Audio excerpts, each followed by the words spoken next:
Adelante, Gino. Gracias, Lili. Bueno, Bahí Chapa.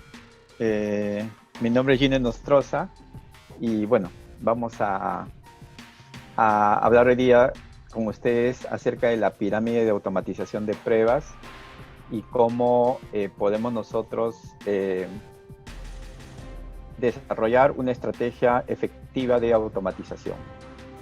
Bueno, ya me presentaron, mi nombre es Gino Nostroza, mi background viene del lado técnico, del desarrollo de software. Luego incursioné en el tema de calidad de software y siempre ha sido mi objetivo entregar un producto de calidad. Y eso fue una de las cosas que me animaron primero a seguir los cursos ISTQB para entender mejor. Y luego comencé a profundizar más y bueno, he liderado equipos de pruebas.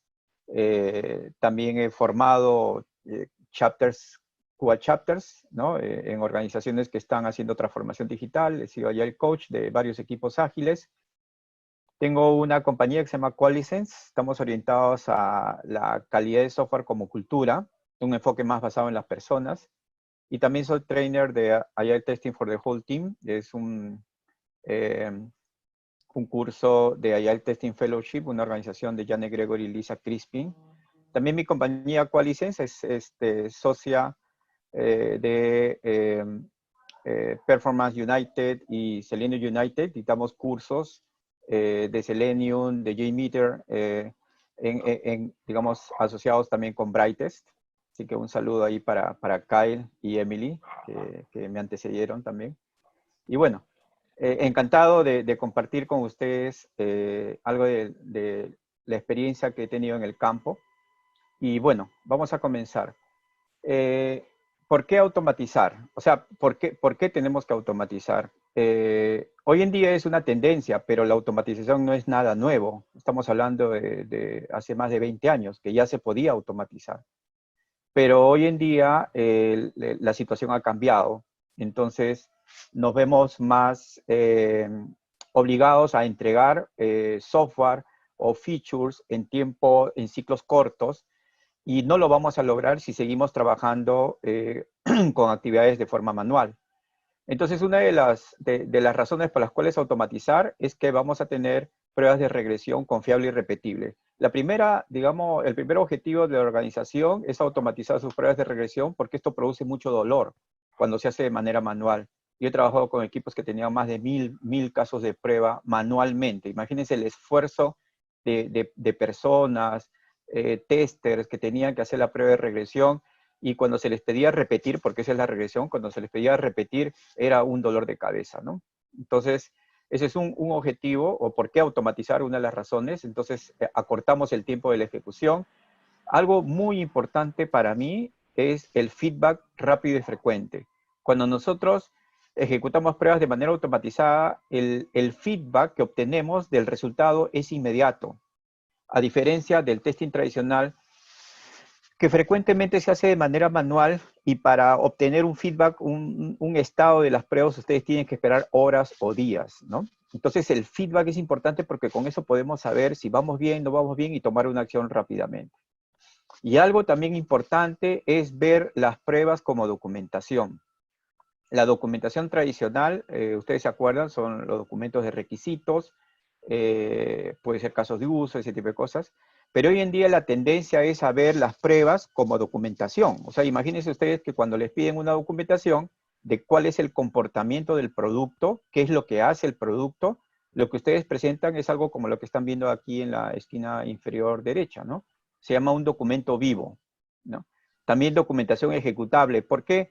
Porque, digamos, esto se genera a partir de la ejecución del producto o de las pruebas que ustedes hacen, ¿no? Entonces, esto se genera en lugar de ser una rutina o una tarea del tester, porque yo he visto horas y horas a los testers creando una hoja de cálculo, reproduciendo los pasos que siguieron, los pantallazos, qué pasó, cuánto duró, bueno, cuánto duró en algunos casos. Pero cuando ustedes tienen una documentación viva, que es lo que se genera a partir de haber ejecutado la automatización, entonces va a ser una documentación en el momento, que siempre va a estar actualizado. Ese es un detalle importante, ¿no? Porque la documentación tradicional casi nunca está actualizada. Sin embargo, si sabemos que hay beneficios y si sabemos que necesitamos automatizar, ¿por qué no automatizamos? ¿No? Puede haber muchas razones, ahí solamente estoy mostrándole algunas. Uno es, ¿quién hace la automatización? Entonces, automatización de pruebas, que lo hagan los testers, ¿no? Es algo natural. Y los testers probablemente no tienen las habilidades para programar, no son tan técnicos. Entonces, como nadie lo quiere hacer, como todos piensan que lo tienen que hacer los testers y los testers no tienen esas habilidades, entonces seguimos trabajando como estamos. También puede ser falta de conocimientos de prácticas principales de desarrollo. Los desarrolladores o programadores piensan de que su labor solamente es escribir el código. No, su labor es escribir código y probarlo. Entonces, no conocen esas prácticas de testing, entonces eso también limita un poco la automatización. Lo otro que escucho frecuentemente en las organizaciones, estamos muy ocupados, sí, sabemos de que tenemos que automatizar, pero ahorita estamos muy ocupados, pero ocupados haciendo las pruebas de manera manual. Entonces, vamos a ver al final cómo podemos hacer viable la automatización. Requiere tiempo y dinero, tiempo para aprender, hay que pasar por una curva de aprendizaje, y también dinero en herramientas, en capacitaciones, en consultoría. Otra de las razones puede ser de que el producto todavía es inestable, ¿para qué lo vamos a automatizar? Cambia cada rato y eso es un esfuerzo porque obviamente si ustedes se meten a la automatización, o sea, si comienzan a automatizar, ustedes tienen que ver de que también tienen que hacer el mantenimiento continuo de esa automatización. Entonces, cuando el producto es inestable, va a haber más esfuerzo de mantenimiento. Y puede haber ahí una lista larga de obstáculos o de pretextos que ponen las organizaciones para no iniciar su camino de automatización. Lo que recomendamos es comenzar a cambiar cómo vemos nosotros la automatización. ¿Cuál es nuestro enfoque? ¿No? De pensar de que solamente lo hacen los testers, a pesar que es responsabilidad de todos. Todos somos responsables por la calidad. Por lo tanto, todos tenemos que colaborar, el negocio inclusive, porque el negocio puede decir, no, pero yo no sé, yo no soy técnico. No, el negocio se tiene que involucrar. Ahora vamos a ver por qué. Entonces, un enfoque de whole team approach, que es un enfoque de todos somos responsables de la calidad, por lo tanto, todos aportamos en el tema de la automatización. No significa que todos programamos, ¿sí? A veces se puede pensar eso. Significa todos estamos involucrados, ¿sí? Somos responsables. Actividades en los que los testers son buenos. Bueno, los testers normalmente son buenos porque tienen mucha interacción con la gente de negocio, la gente también de producto, los managers, conocen las reglas, conocen bien cómo debe comportarse el producto, qué es lo que espera el negocio. También tiene del otro lado, del lado del desarrollo, y son muy buenos especificando las pruebas que luego guíen el desarrollo a los programadores, ¿no? También son buenos porque tienen habilidades de pensamiento crítico, o sea, ven las cosas distinto. Para un tester, normalmente lo que trata de ver es crear un buen producto, ¿sí? Y para eso tenemos que, como ustedes lo han visto seguramente en ISTQB, tener una perspectiva distinta al autor, ¿no? Distinta al que creó el producto. Lo que no debería suceder es que yo tenga una actitud de rompimiento del producto, ¿no? Que es una actitud negativa, o sea, yo como soy tester, lo que voy a hacer, estoy esperando que el desarrollo termine para comenzar a romper el producto, es encontrar la mayor cantidad de bugs. Esa no es la idea. Cuando nosotros decimos de que cambiemos nuestro enfoque a un enfoque más colaborativo, más de trabajo en equipo, es que colaboro con el desarrollador para evitar, para prevenir los defectos en lugar de pensar en encontrarlos. Entonces es un cambio de mindset regular en esto. Entonces la clave está en que colaboremos para hacer viable la automatización. Mientras esto no suceda, por ejemplo, una estrategia que siguen las organizaciones típicamente es contratar una consultora para que les haga toda la automatización, ¿sí? Eso puede ser bien, puede estar bien, pero si como negocio yo no me involucro, entonces la automatización finalmente no va a lograr los resultados que la organización espera, porque el proveedor puede que en algún momento también se vaya. ¿Y quién se hace cargo de esa automatización? Tiene que ser la misma organización. Entonces tiene que haber un plan integral de involucramiento del negocio y quién va a hacer la automatización para que esto tenga un éxito. Comencemos a analizar cómo normalmente se trabaja, cómo trabajan muchas organizaciones. En la parte superior pueden ver ustedes una gran cantidad de pruebas con guiones manuales. ¿Qué significa esto? Pruebas con guiones son los famosos test cases, ¿no? Solamente que no lo he puesto, los test cases o casos de prueba. Una gran cantidad de casos de prueba, como les contaba, nosotros teníamos más de 1000 casos de prueba que tenían que ser ejecutados de manera manual por un equipo. Y algunas cuantas automatizaciones a nivel de flujo de trabajo, a nivel de UI, por ejemplo, Selenium, porque alguien siguió Selenium y comenzó a automatizar, pero como es tan grande, estamos hablando de miles de casos de prueba, entonces solamente automatiza los más críticos, pero los demás siguen siendo manuales. Muy pocas pruebas a nivel de APIs o de backend, ¿no? O pruebas de integración. Y casi ninguna prueba unitaria. Cuando preguntan a los desarrolladores, ¿y haces pruebas unitarias? Entonces el desarrollador dice, sí, sí hago pruebas unitarias. ¿Puedes mostrarme el código? Y no saben qué mostrar. No es que estén mintiendo, sino que su concepto de pruebas unitarias es otro. Y eso se los voy a mostrar en un momento. ¿Sí?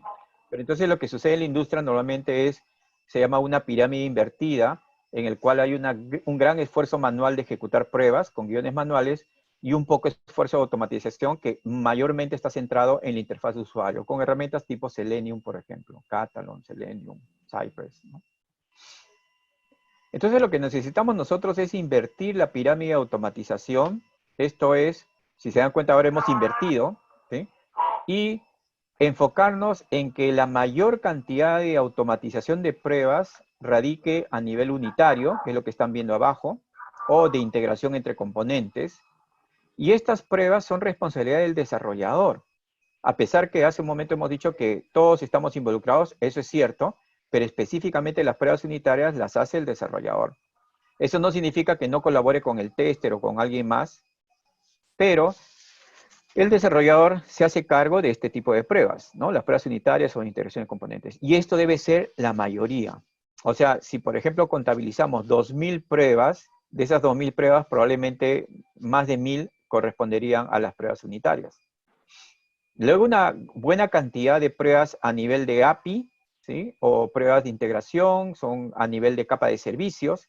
Acá podemos probar, por ejemplo, si a nivel de pruebas unitarias estamos probando cosas como, por ejemplo, algunas reglas de negocio, puede ser también algunas cosas como, por ejemplo, validación si me estoy conectando con la base de datos correctamente, alguna lógica. Normalmente mucha de la lógica se prueba a nivel unitario, pero a nivel de API probamos otra cosa. Por ejemplo, las interfaces, ¿no? Las interfaces con el cliente, probamos los datos, ¿no? Algunas veces hemos tenido nosotros problemas con la consistencia de los datos. Inclusive, ustedes esperaban un entero y les devolvía un decimal. O esperaban una cadena y esa cadena no estaba en el formato que ustedes esperaban. Entonces, manejo de errores, transacciones, todo eso se mide o se prueba a nivel de API y esto se puede automatizar. Y también unas pocas pruebas a nivel de flujo de trabajo, o sea, por ejemplo, recorrer todo un escenario del usuario de manera automatizada utilizando herramientas tipo Selenium, ¿no? O Appium en el caso de las aplicaciones móviles. Entonces, si se dan cuenta, la proporción, lo que les está diciendo es la proporción de las pruebas automatizadas debe ser en este orden, y no como en el caso anterior, que casi no tenían ninguna prueba unitaria y mayormente me concentraba a nivel de interfaz de usuario. ¿Por qué? ¿Por qué lo tengo que hacer así? Tengo que empujar las pruebas hacia abajo. ¿Por qué? Porque duran menos tiempo de ejecución. Las pruebas unitarias duran menos de un segundo, milisegundos, mientras que las pruebas de flujo a nivel de UI pueden durar minutos o inclusive horas, si tienen ustedes muchos escenarios que están probando. Más mantenible, las pruebas unitarias, cualquier cambio que hagan lo pueden hacer inmediatamente. En las pruebas a nivel de UI, los cambios cuestan más, o sea, es más esfuerzo. Menos frágiles, cualquier cambio que venga al software puede impactar mucho más a nivel de UI que a nivel unitario. Y menor costo. O sea, si hablamos de costo de mantenimiento, el costo de mantener pruebas unitarias va a ser siempre menor a mantener pruebas a nivel de UI, ¿no? Esto es respecto a la automatización. Sin embargo, no todas las pruebas pueden ser automatizadas.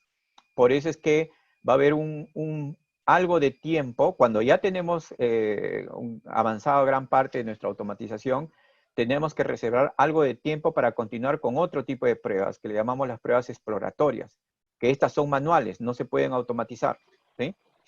Pero estas pruebas exploratorias no las puede hacer cualquiera. Ese es otro de los problemas que he visto en las organizaciones. Dicen, hay que hacer pruebas exploratorias, ya, que venga el junior o cualquiera puede hacer pruebas exploratorias, así que cualquiera que tenga tiempo que haga. Esa no es la idea de las pruebas exploratorias. Las pruebas exploratorias son pruebas que las hace un senior, un experimentado en pruebas, porque tiene que conocer, en las pruebas exploratorias ya no se basan en casos de prueba. Hay mucha decisión del tester y por eso se necesita que sea experimentado.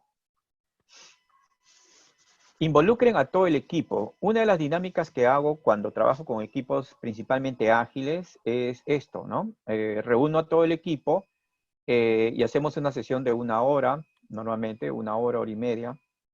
No tiene que ser muy grande porque el equipo está ocupado también, pero necesitamos que el equipo también se enfoque. Entonces lo que hago es, les reparto una hoja en blanco, una hoja tamaño A4 en blanco a cada uno de los desarrolladores y testers, todos están involucrados. Si quiere participar el Product Owner, también lo involucramos. Y entonces les decimos, de acuerdo a lo que les he explicado en esta pirámide de automatización, de acuerdo a los beneficios que se tiene, a por qué debemos comenzar tempranamente, desde las pruebas unitarias, las pruebas de API tiene que ser un menor porcentaje y un menor porcentaje todavía las pruebas de UI y unas cuantas pruebas exploratorias. De acuerdo a eso, fíjense en su producto. Entonces le digo, fíjense en el producto en el que ustedes están trabajando ahora, producto o sistema. ¿Corresponde actualmente a esta distribución o ustedes ven que no es una pirámide, no tiene otra forma? Y entonces hago que cada equipo, pues cada persona ponga su nombre y comience a dibujar. ¿Qué es lo que sucede a continuación? Después de unos minutos que les pido que cada uno muestres lo que ha hecho, probablemente algunos han creado una pirámide invertida, porque eso es lo que ven y eso está bien. Algunos lo que han creado es de repente un rombo, ¿no? Puede ser que algunos han creado un rombo. Puede que algunos han creado un rectángulo. O sea, significa que las pruebas a nivel UI, API y unitario se repiten. O sea, son las mismas. Es bueno conocer esa perspectiva de cada uno de los miembros del equipo y conversar, ¿no? Al final, ¿qué es lo que logramos? Que todos tengamos un conocimiento o un entendimiento compartido acerca de ¿cuál es el estado actual de las pruebas o de la automatización en mi producto en este momento para luego comenzar a elaborar una estrategia que nos permita enfocarnos mejor en la automatización? Les comentaba hace un momento que muchas veces cuando yo pregunto a los desarrolladores si hacen pruebas unitarias y me dicen, sí, claro, hacemos pruebas unitarias. Entonces yo le digo, ¿me puedes mostrar el código? Y entonces me dicen, pero ¿cuál código, no? Porque ellos entienden por pruebas unitarias otra cosa. Entienden como smoke test, lo confunden con pruebas unitarias, ¿no? Pero si nosotros tenemos pruebas unitarias, normalmente el desarrollador ha usado algún framework y está creando, estos de acá son como los casos de prueba, ¿no? Los @test. Este es en JUnit. Y cada prueba unitaria normalmente va a tener lo que le decimos el arrange, el act y el assert. El assert es evaluar si el resultado actual es igual al resultado esperado. Cada prueba, y acá ustedes ven 2 pruebas. Miren, me sucede normalmente esta anécdota. Cuando comienzo a trabajar con desarrolladores y los involucro los testers también para que aprendan, y comenzamos a hacer ejercicios y planteamos un código que ya existe, normalmente podemos trabajar de 2 maneras, digamos, desde que el código no existe o cuando el código existe, y a partir de ahí planteamos las pruebas unitarias. Al final del ejercicio se dan cuenta que la cantidad de líneas de código del código original de producción es mucho menor a la cantidad de líneas de código de las pruebas unitarias. Y eso tiene su sentido, porque las pruebas unitarias van a probar múltiples escenarios, múltiples casuísticas distintas a la del código original de producción. Y ahí ustedes, y ahí comienzan a tomar conciencia todos, y si eso lo ve el Product Owner, comienza a tomar conciencia, y ahí también involucro a managers, o sea, a líderes técnicos, ¿no? Líderes técnicos o líderes de pruebas, y comienzan a tomar conciencia de que el esfuerzo de pruebas siempre va a ser mayor, o casi siempre, al esfuerzo de crear el código de producción. Hay que ser conscientes de eso. También a nivel de API, que es la otra capa en la pirámide de automatización, se recomienda tener un framework que permita que puedan conversar y colaborar tanto negocio como la parte técnica. Entonces, por ejemplo, existen en este caso frameworks. Este es un framework que se llama Karate. Lo uso para hacer API testing, pero también se puede hacer con REST Assured. Por ahí pueden usar SOAP UI. Pero la particularidad que tiene Karate es que ustedes pueden definir sus pruebas a nivel de API utilizando un formato tipo BDD, ¿no? Given, when, then, dado, cuando, entonces. ¿Sí? Esto es algo más técnico, pero sin embargo, yo he trabajado con Product Owners y los Product Owners han entendido cuando el producto se trata de, gran parte del esfuerzo del producto es exponer APIs, el Product Owner entiende, ¿no? Entiende cuál es el propósito de cada API. Y bueno, puede que haya detalles ya más técnicos como el JSON, el get, el put, el post, el delete, que no lo entiende, pero en principio, de manera genérica, él entiende de qué estamos hablando. Y lo que ven aquí abajo, en la parte inferior derecha, es la ejecución, ya el resultado de la ejecución. Esto de acá es la documentación viva que les decía. Si se dan cuenta, acá nos damos cuenta inmediatamente que hay una prueba que ha fallado, y nos dice inclusive el paso en el que ha fallado, ¿no? ¿Qué paso? Acá probablemente lo que ha sucedido ha fallado en el assert, o sea, no está obteniendo el resultado que se esperaba. Es importante considerar un framework de automatización que posibilite la colaboración entre testers y desarrolladores. Por ejemplo, los testers se podrían orientar junto con las personas de negocio a crear los ejemplos, y los testers pueden comenzar a partir de aquí a identificar las pruebas que luego son de manera colaborativa explicadas al desarrollador, que se encargaría de automatizar, ¿no? Eso se llaman los métodos de prueba. Pero eso no significa que el desarrollador sea el único que lo puede hacer. El tester también podría automatizar, pero es mejor todavía si es un esfuerzo colaborativo, en el cual los testers permiten definir la mejor definición de pruebas, y los testers ponen todo su esfuerzo en automatizar esto de la mejor manera, para que sea reutilizable, robusto, flexible. El framework también debe considerar una ejecución de pruebas que me permita generar el login y un reporte, como lo que les he mostrado anteriormente. Karate, por ejemplo, les permite eso. El login es los pasos que siguió para ver si hubo algún error en alguno de esos pasos, y el reporting ya es el reporte como les he mencionado, por ejemplo, la documentación viva. Además, también hay frameworks que se pueden adaptar a distintos tipos de productos utilizando distintos drivers. Algo que hay que buscar es que los frameworks, si van a utilizar distintos frameworks para, por ejemplo, una aplicación móvil, una aplicación web, que tengan una forma de trabajo similar, ¿no? Por ejemplo, Appium con Selenium casi trabajan de la misma manera. Entonces, eso favorece que nosotros podamos reutilizar nuestro conocimiento. El SUT es el software que se está probando, que podría ser una aplicación web o una aplicación móvil. Entonces, pero esta no es la única forma, digamos, existen muchos frameworks de distintos tipos, los orientados a BDD, como por ejemplo Cucumber. Ustedes pueden también utilizar Fitness, por ejemplo, que tiene una forma tabular. Pueden crear su propio framework de automatización basada en palabras clave de negocio.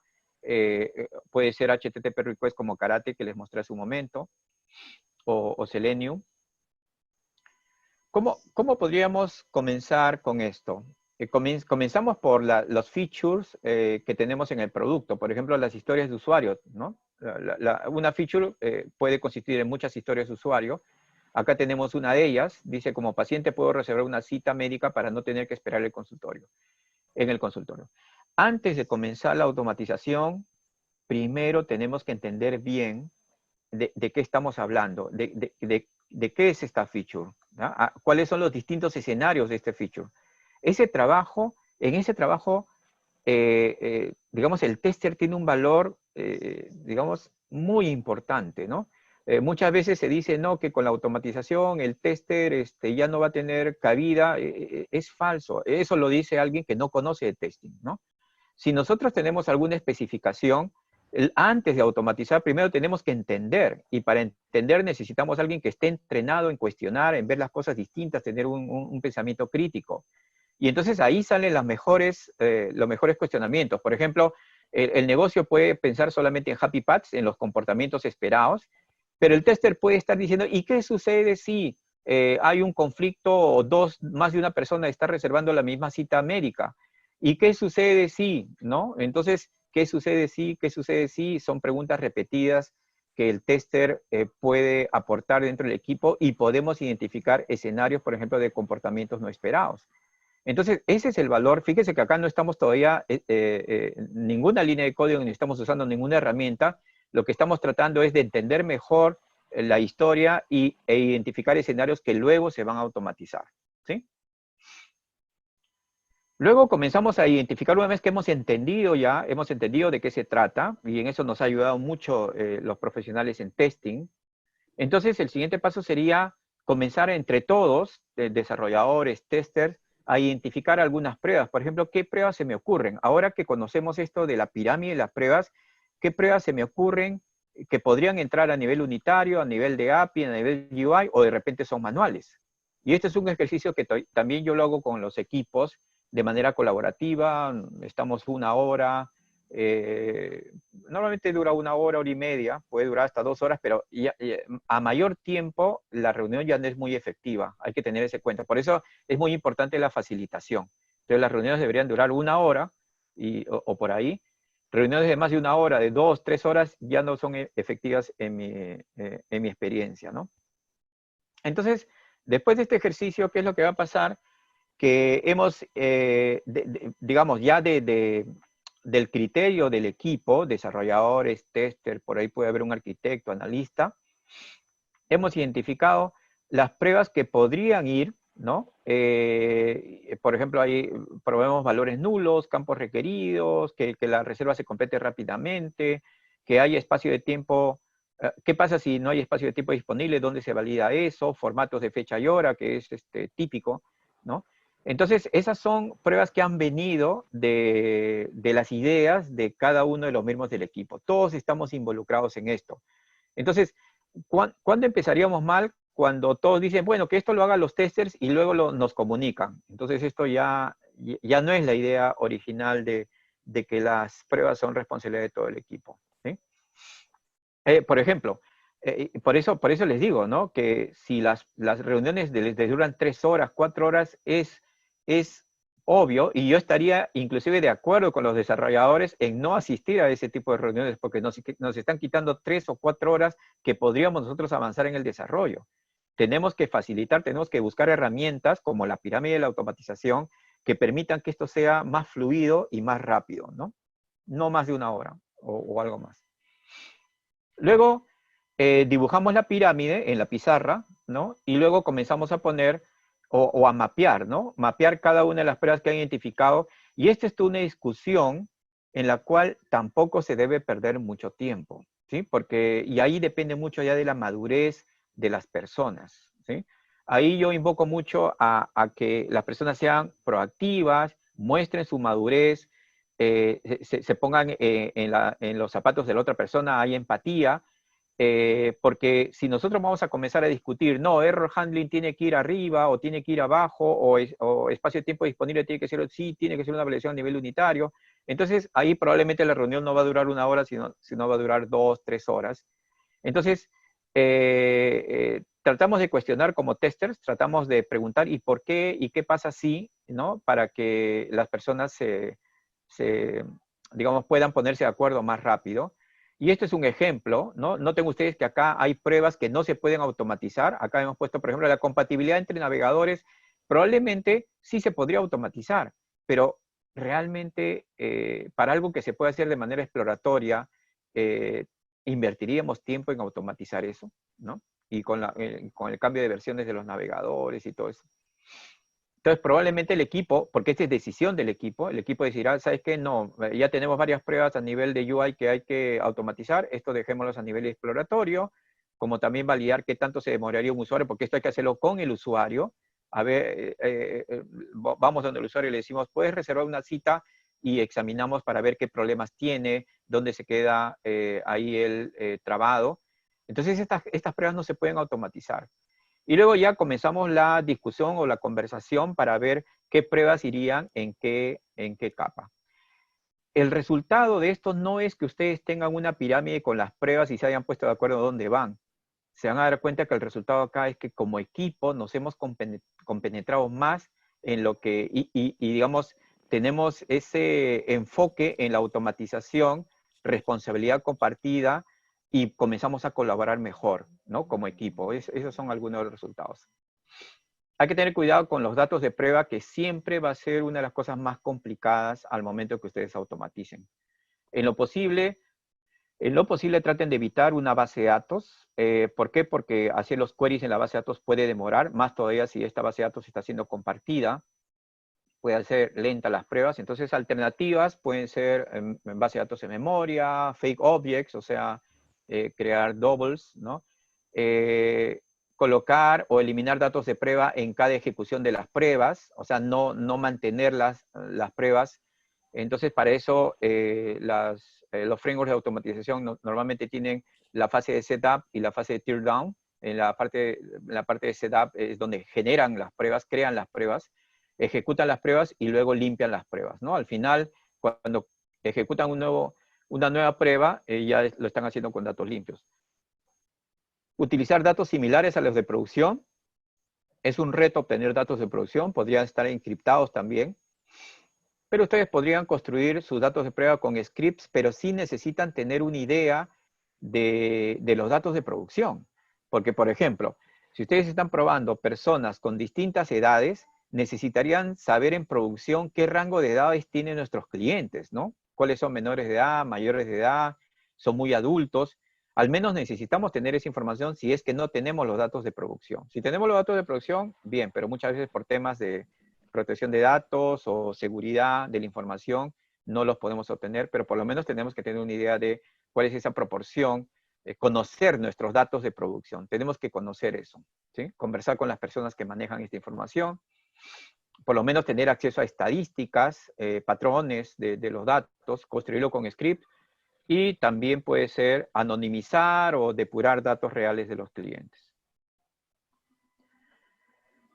Hay que tener en cuenta que no se trata solamente de herramientas. En los primeros slides hemos hablado de que este es un trabajo en equipo. Si se dan cuenta, muchas organizaciones también dicen, la pirámide me interesó, ya manejamos Selenium, manejamos Appium, ya están pensando de antemano en herramientas, ¿no? ¿Qué está sucediendo ahí? Estamos comenzando, como decimos nosotros, estamos comenzando con el pie izquierdo. Si ustedes ven la automatización como simplemente, ya, se trata de herramientas, ok, aprendan las herramientas y automaticen, ya comenzamos mal. Estamos viendo la pirámide de automatización como si fuera solamente herramientas, y la pirámide no es herramientas, la pirámide sirve para conversar, para que el equipo se ponga de acuerdo, para que el equipo se compenetre, tenga un enfoque y un entendimiento compartido en la automatización de las pruebas, para que seamos más conscientes que las pruebas son responsabilidad de todos. No es para que nosotros digamos qué herramienta vamos, elegir la herramienta es parte de, ¿no? No es lo principal. Sin embargo, esta pirámide se basa, tiene una base, que si esta base no existe, entonces la pirámide se va a desarmar. O sea, por ejemplo, ¿qué va a suceder? De que les va a durar muy poco esta automatización. Van a estar unos meses automatizando y luego las van a dejar. Eso es lo que sucede con muchas organizaciones. Podríamos hablar, seguramente, escoger a 5 de ustedes que han participado en proyectos o hacen automatización, y con seguridad que varios de ustedes van a tener experiencias de automatizaciones que comenzaron y luego se abandonaron. ¿Por qué razón? Por esto de acá, ¿sí? Porque para comenzar a automatizar, nosotros tenemos que tener una filosofía de trabajo en equipo, como lo que dijimos antes. Esto no es responsabilidad de un equipo de QA, esta es responsabilidad de todos. Tenemos que darle confianza al equipo que ellos pueden sacar adelante la automatización de las pruebas. Tenemos que tener una cultura de calidad donde no se sacrifican las pruebas. tenemos que tener una estrategia, la pirámide de automatización nos ayuda en eso, tenemos que tener obviamente conocimiento y tenemos que tener la facilidad de los líderes de darnos tiempo para aprender, tenemos que tener coraje de decir cuando las cosas no se están haciendo bien, no callar, tenemos que tener objetivos claros de hacia dónde vamos, para qué estamos automatizando, porque si no sabemos para qué estamos automatizando, lo más probable es que después, luego se abandone la automatización.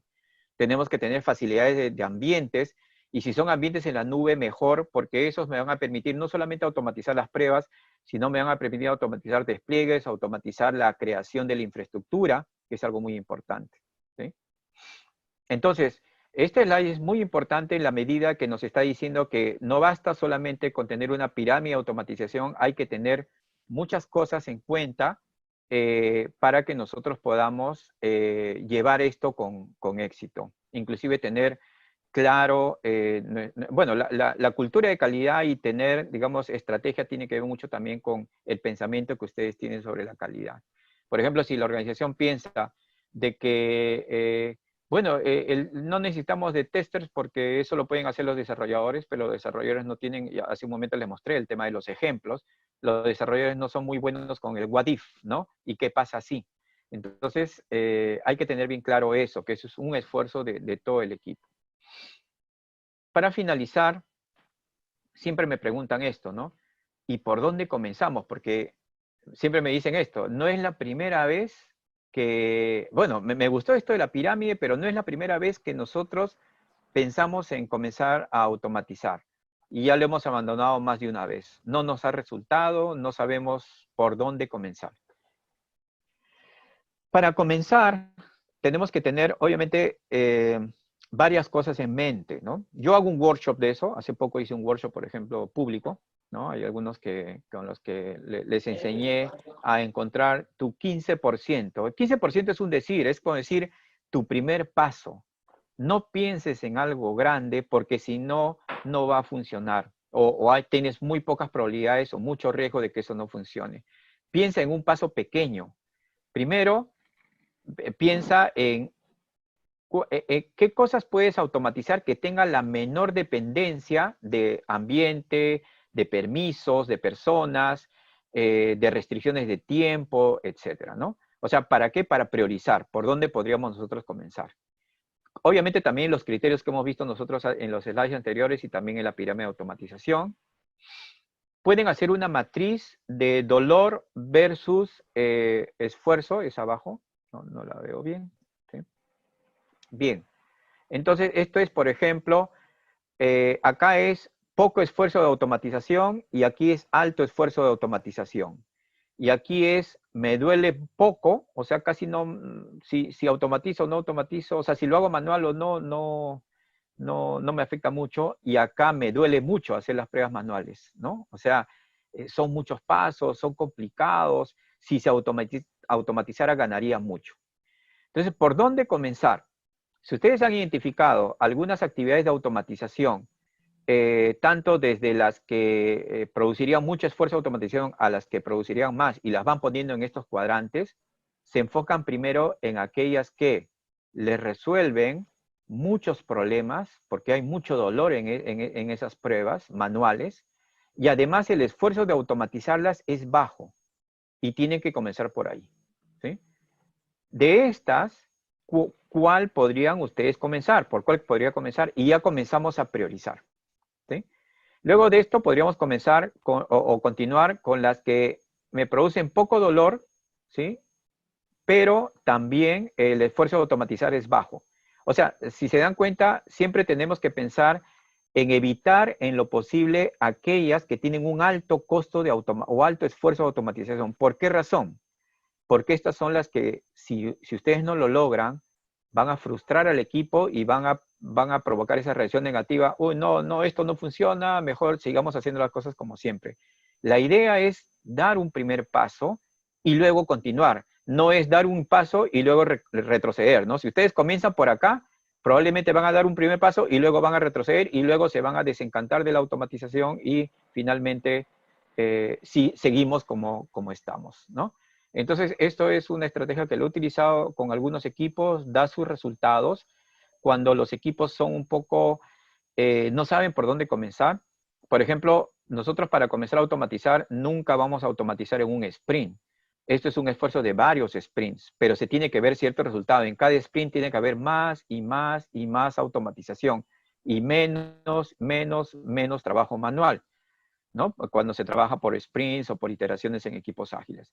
Entonces, eso es lo que les puedo recomendar para que no tengan un esfuerzo, una iniciativa de pruebas, de automatización de pruebas que probablemente no les pueda dar resultado y se convierte en una pérdida de tiempo, pérdida de inversión y también un temor a volver a probar la automatización. La idea es que le perdamos el miedo a la automatización, que la hagamos viable, que comencemos y a partir que hemos dado ese primer paso, que es lo que vemos en este cuadrante superior izquierdo, continuamos con el siguiente paso y el siguiente paso y el siguiente paso y nos habituamos a la automatización, que es lo que yo he podido experimentar con equipos ágiles, por ejemplo, donde una vez que comenzaron con la automatización, ya vieron de que esos días que ellos perdían en hacer pruebas de regresión manuales ya no las tienen y pueden pasar a producción con mayor confianza y más rápidamente. El negocio está contento, el equipo está contento porque ya no se amanece, ya no se queda hasta tarde. Entonces, y el usuario también está contento porque tiene el producto más rápidamente en sus manos. Y eso es lo que les quería compartir el día de hoy.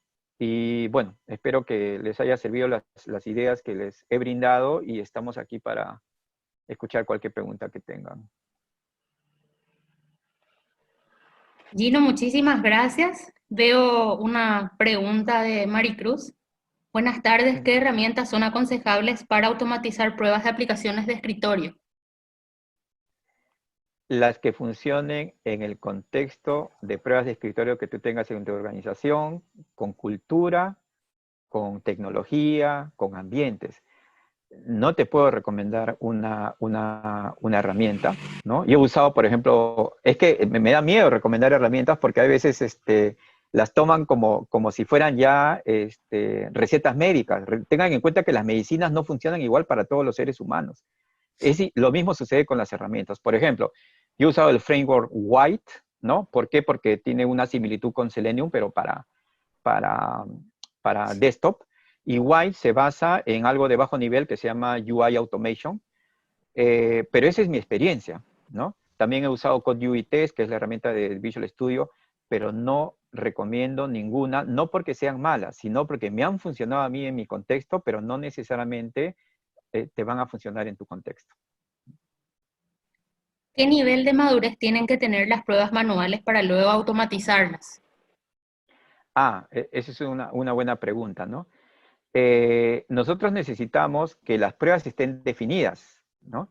Y el trabajo del tester es justo, cuando les decía, ¿no? A partir de la especificación tengamos claridad de los distintos escenarios y casuísticas, que esos estén mapeados y que estén adecuadamente definidos, ¿no? ¿Cuáles son esos pasos que se deben de seguir, por ejemplo? Si eso no lo tienen, entonces la automatización no va a funcionar. Ahí, por ejemplo, les puede ayudar, no necesariamente tiene que tener definido eso para todas las pruebas.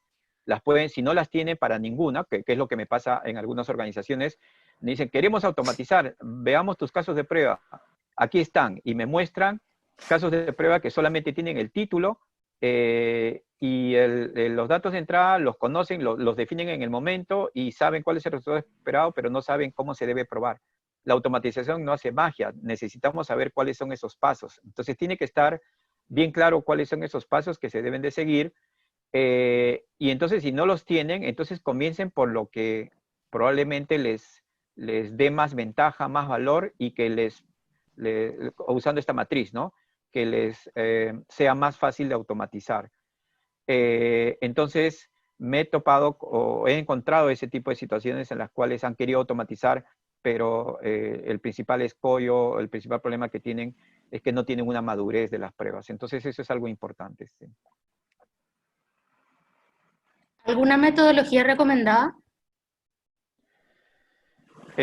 Bueno, eh, si lo que ustedes quieren es paso a paso cómo hacer la automatización, si son equipos ágiles, no hay paso a paso, ¿sí?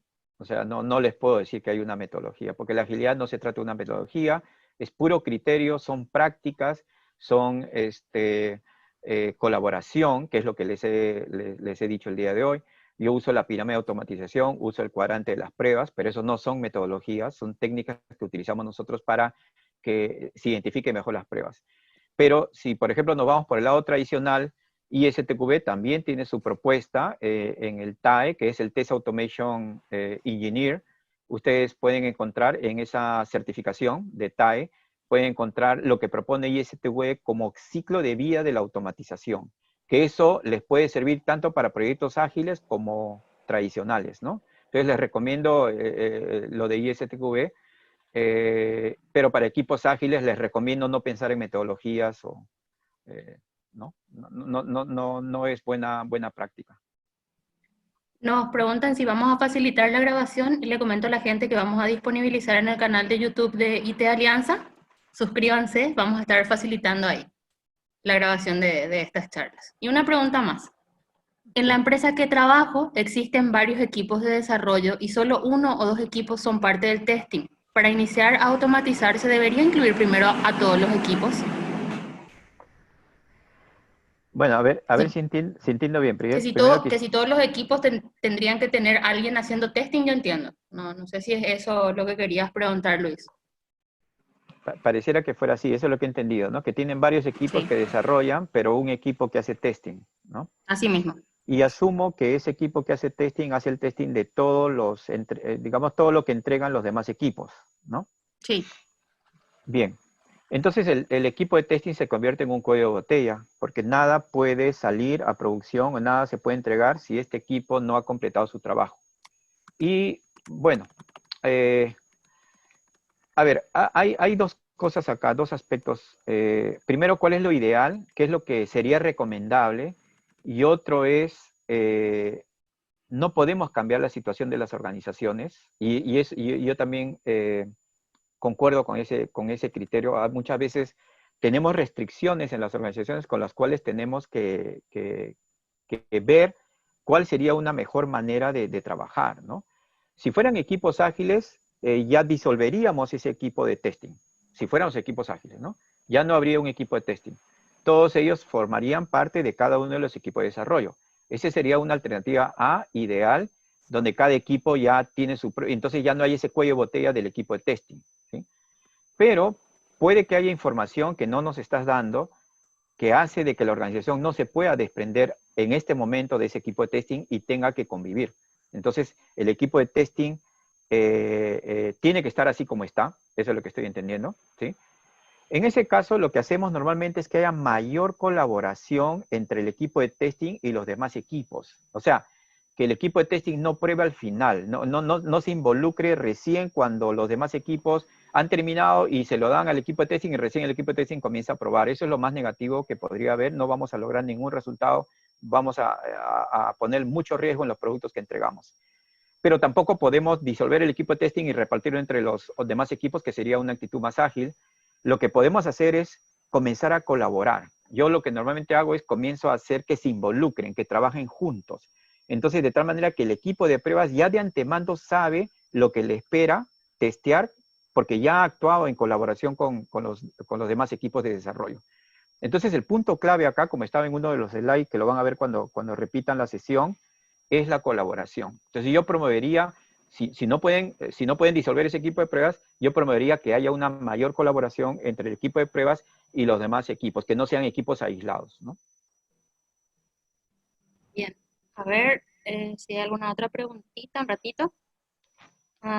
Como equipo, levantamos la documentación antes de iniciar el desarrollo.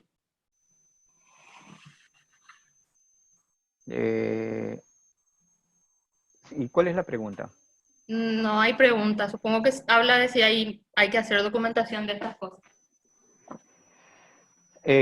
Bueno, si hacen o no documentación, eso es algo también del contexto, ¿no?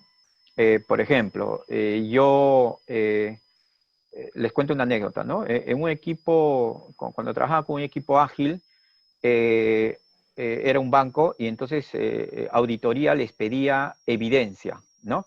Entonces la pregunta es, ¿qué entendemos por evidencia? ¿No? El equipo de testing había entendido de que la evidencia la evidencia tenía que ser una hoja de cálculo en la cual ellos ponían todos los pasos que seguían con los pantallazos. Igual sucede con los requerimientos. Si ustedes me están diciendo que tienen que documentar o no, la pregunta que yo les haría, o ustedes hagan la pregunta, ¿para qué necesitamos documentar? Y cuando les respondan, ¿por qué? Vuelvan a preguntar, ¿y por qué esto de acá? ¿No? Por ejemplo, ¿para qué necesitamos documentar? Para saber qué hace el producto de software. ¿Y para qué necesitan saber qué hace el producto de software? Para cuando yo necesito hacer cambios. ¿Y para qué tú necesitas hacer cambios? Entonces, cuando entramos en esa dinámica de colaboración y de mucha interacción dentro del equipo, las cosas comienzan a mejorar. Las cosas se comienzan, son peores cuando ustedes trabajan como grupos aislados que no conversan entre sí. Ahí nada de lo que yo les recomiende les va a funcionar, porque partimos del tema de que tenemos que conversar, y ese es algo en la cual se pierde en las organizaciones tradicionalmente. Entonces les decía, les contaba, volviendo a la anécdota, le preguntamos al auditor, ¿y por qué necesitas esa evidencia? Para esto, esto, esto. ¿Y por qué necesitas que se entregue una hoja de cálculo? Y ahí el auditor nos dijo, pero yo nunca pedí de que me entregue una hoja de cálculo. Y todos se comenzaron a mirar. Yo lo que pedí fue evidencia de que han hecho las pruebas y cuál fue el resultado y cuándo la ejecutaron. Entonces eso significa que te pueden entregar una hoja de cálculo como cualquier otra cosa, pero que haya esa evidencia que tú pides. Y el auditor dijo, pero claro, eso es lo que yo estoy pidiendo. Y el equipo se comenzaron a ver los rostros. Entonces, ¿en qué momento alguien asumió que lo que realmente teníamos que entregar al auditor era una hoja de cálculo o un documento Word? ¿Qué es lo que hicimos? Automatizamos esa parte que pedía la auditoría, ¿no? La automatizamos y el reporte, ahí se tuvo que traer a un automatizador a tiempo completo porque era un dolor, porque nos restaba mucho tiempo el tema de las evidencias.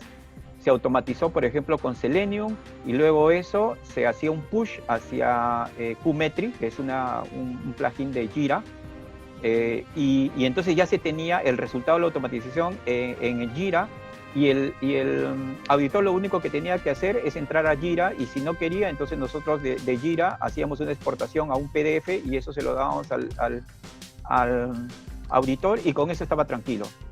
Y fíjese cuántas horas hemos ahorrado solamente por conversar y ver cuál era el propósito de tener esa evidencia y la forma como se podía obtener, ¿no? Esos son algunos ejemplos que yo encuentro, digamos, como generalmente problemas en las organizaciones, ¿no? Falta de conversación, falta de preguntar por qué.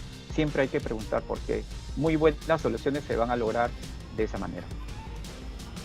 Bien, te agradecemos muchísimo la compañía, Gino, que hayas brindado tu tiempo y tu conocimiento, y vamos a seguir en contacto contigo seguro. Así que muchas gracias por estar con nosotros. Muchas gracias, saludos a todos.